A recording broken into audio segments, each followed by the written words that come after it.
આવા ઢોલ નગારા અને ઉત્સાહ ઉમંગ તો તમે વાર તહેવાર કે પછી ચૂંટણીમાં જોયા હશે, જ્યાં આ જ પ્રકારની કંઈક ચૂંટણી કહી શકાય એ રીતની એક સેરેમની, જેને ઇન્વેસ્ટિચર સેરેમની કહેવાય છે, તે સુરતની અઠવા લાઇન્સ ખાતેની અંબિકા નિકેતન ખાતે આવેલી સુરત સીસી શાહ પ્રાઇમરી શાળામાં યોજાઈ હતી, જેમાં અનેક વિદ્યાર્થીઓએ ભાગ લીધો હતો. જેમાં શાળાના આ સેરેમની દરમિયાન 4 હાઉસ હોય છે અને તેમાંથી હેડ બોય અને હેડ ગર્લની નિમણૂક કરવામાં આવે છે. આ સેરેમની બાદ તેમનું અભિવાદન કાર્યક્રમ યોજાયું હતું.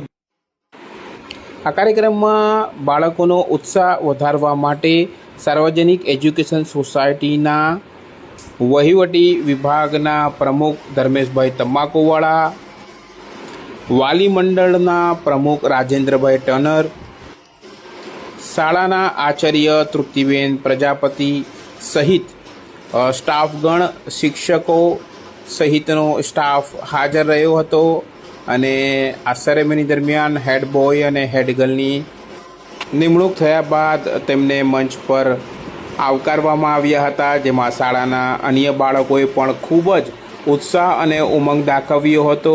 સાથે સાથે આ કાર્યક્રમ દરમિયાન સાંસ્કૃતિક કાર્યક્રમ પણ યોજાયો હતો, જેમાં બાળકોએ અલગ અલગ કૃતિઓ રજૂ કરી હતી.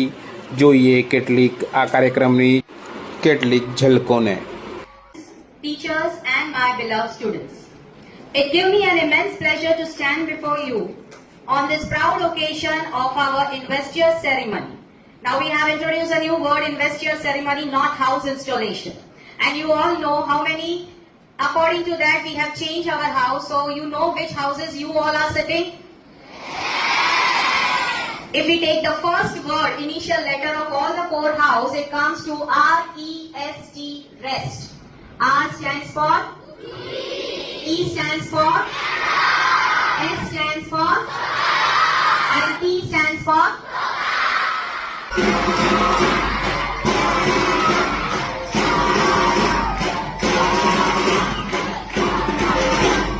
With their teachers and pupils.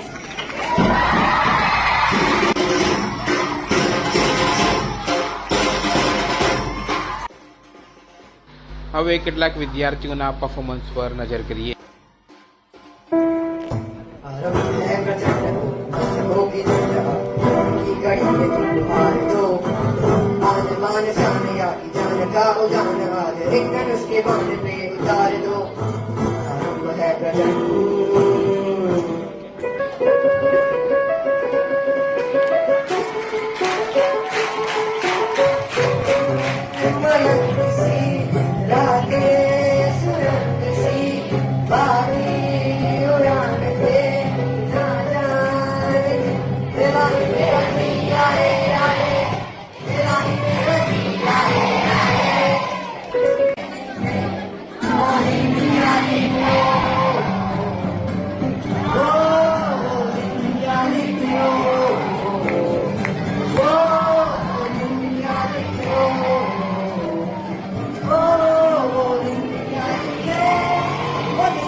સાથે શાળાના વહીવટ વિભાગના વડા ધર્મેશભાઈ તમાકુવાળાએ પણ બાળકોને સરસ ઉદાહરણો આપી તેમનો ઉત્સાહ વધાર્યો હતો.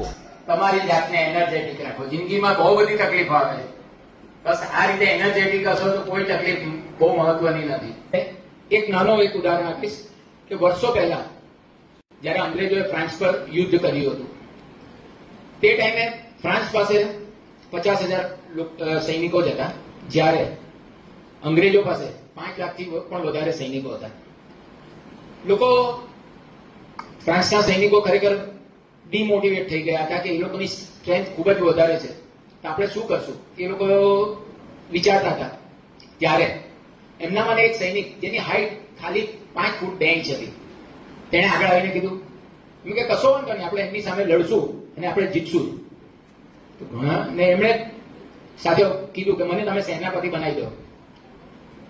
તો બધાને એકદમ નવાઈ લાગી કે આ શું કહેવા માંગે છે. એની સાથે ડિસ્કશન પછી એવું લાગ્યું કે એને સેનાપતિ બનાવી શકાય. કારણ કે એનામાં મોટિવેશન થી માંડીને પરફોર્મ કરવાનું અને દેશને માટે કંઈક કરવાની એક અંદર ઇનર સેન્સ એ હતી જે બર્નિંગ ડિઝાયર કહી શકાય તે.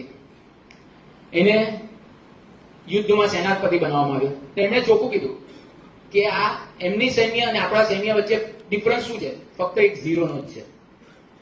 જસ્ટ મોરલ તમારું હાઈ રાખો ને સામેવાળા દુશ્મન કરતા પણ આપણે આપણી ધરતીને બચાવવાની એના માટે ફોકસ કરો. ને જે એનર્જીથી એને યુદ્ધ કર્યું, અંતે ફ્રાન્સનો વિજય થયો.